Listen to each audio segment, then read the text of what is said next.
All right, hi. I'm Dustin Peterson with Apex Digital Media, and basically wanted to talk today a little bit about programmatic advertising.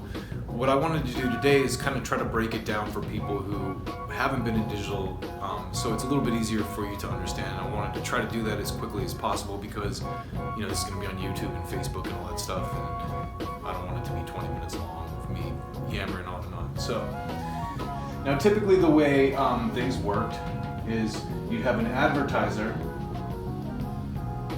and that advertiser would have some money, and they would come to, say, Fox News and say, hey, Fox News, we want to buy some space on your website. Fox News would run their ads, and they would pay a CPM or a cost per mil for that advertisement. What happened a few years ago is the evolution of advertising exchanges, what's known from a technical sense as a DSP or a demand-side platform. What these DSPs were is kind of centralized hubs, because a site like Fox News, a site like CNN.com, where they have millions and millions of page views every day, while it'd be nice for them to sell that directly to an advertiser, that's virtually impossible. So these exchanges and these DSPs, these demand-side platforms, arose out of a need that publishers had to fill that extra inventory that might not have been being filled by direct sales and still monetize that. And if you're a publisher in the digital age, you need to make as much money as possible. So in comes the DSP, the demand-side platform. What the DSP does is it provides an ad-serving technology that can also leverage third-party data.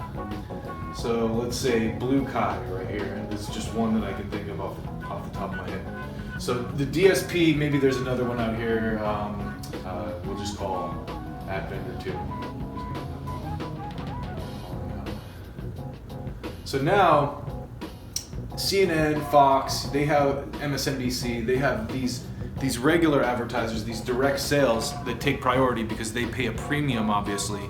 But then they have other ways of monetizing the inventory on their site now through these DSPs. And what happens here is an advertiser comes to a DSP and says, hey, I want my brand to be shown on news type websites to guys who are 35 to 50 who have been shown interest in a Cadillac. Maybe the advertisement is for Cadillac, and I'm just pulling these out of thin air. So the advertiser then comes to the DSP. The DSP can then kind of tap these third-party data sources for that demographic in an auction that happens when the user hits these sites. So now that I've kind of explained the demand and the need for a DSP and how that works, here's how the actual process of programmatic works.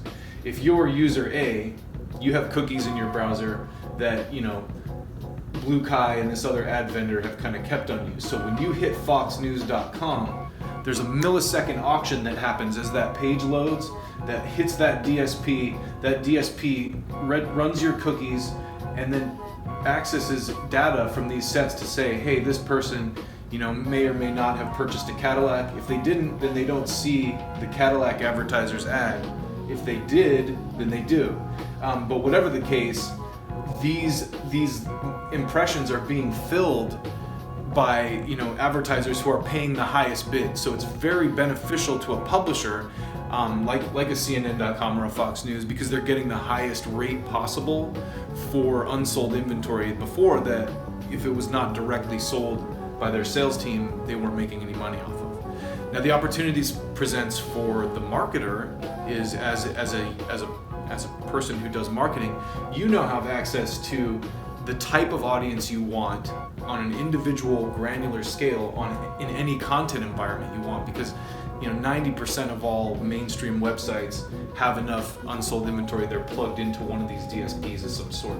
To name a few, Rubicon Project, Pubmatic, AppNexus, Google AdX, Microsoft, I believe, has an exchange through Atlas.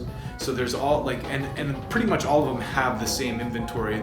Whatever the case, that's kind of how the process works. So whereas before, you come into CNN.com and you were looking at a Toyota, this advertiser would just have to buy a couple million impressions to hope that that guy that's interested in the Toyota sees their ad. Whereas now they can come to a DSP, someone with the technology to leverage some of this third-party data and serve the ads to the users through those content environments and say, hey, I only want to show my ad to a guy that's interested in a Toyota, that's in this age demographic that we built the ad for. And it makes marketing much more effective, efficient, conservative. You're able to basically get a better ROI out of your spend because you're targeting people with a known interest in what you have to offer. So that's how programmatic works. If you'd like to talk more with me or Apex Digital Media, please email us or give us a call. We'd love to help you with your programmatic advertising budget.